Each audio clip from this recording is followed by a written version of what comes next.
Hey everybody, Katie here with Katie by the Glass. I figured I would answer some of the most frequently asked questions when I am live here on a designated video so that way you have something to resort back to.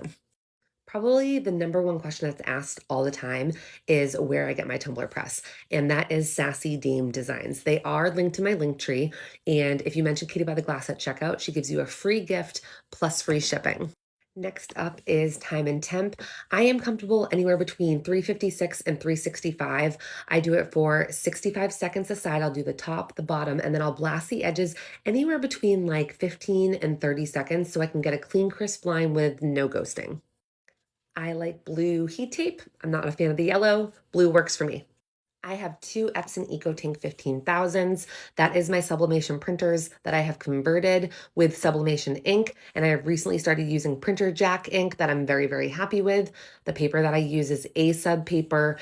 And I have made notes. I'm trying to cover all the bases. I support other small businesses that make digital files over on Etsy typically. They're the real OGs. I don't create them, I will print them. I give them all of the credit. I get asked all the time about the size of the prints. That is different for everybody because every single tumbler is so different. But what works for me is my 15 ounces are 9.4 by 6.6. My 20 ounces, I do 9.3 by 8.2, and my 30 ounces, I do 10 by 9.6.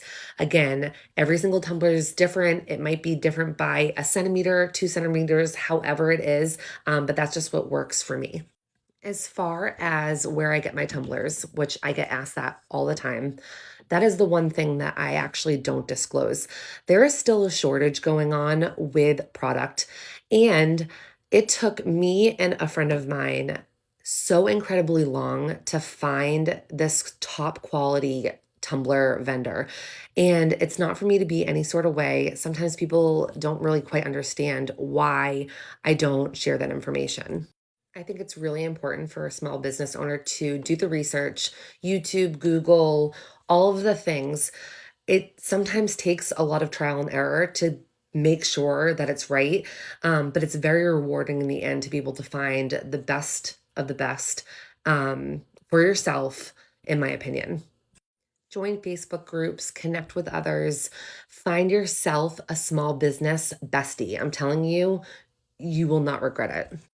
Running out of time, so I'm definitely going to do a part two with frequently asked questions about my sublimation business and a little bit about myself.